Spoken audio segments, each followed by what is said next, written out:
एक beautiful addition हो गया है सल्तनत ऑफ ओमान मस्कत। कुरम का एरिया है बिल्कुल राइट इन फ्रंट ऑफ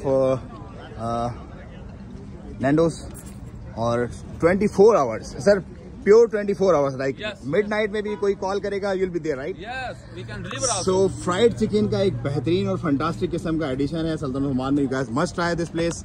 और मेरा ये ख्याल है कि it gonna be super like आप you will definitely love it. और एक अच्छा अल्टरनेट भी है, will not name it but you will must have something good like your taste buds will get fantastic after eating this. Grill दिखाओ, grill दिखाओ।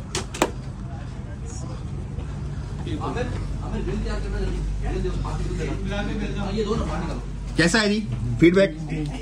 मजा है, बहुत अच्छा है।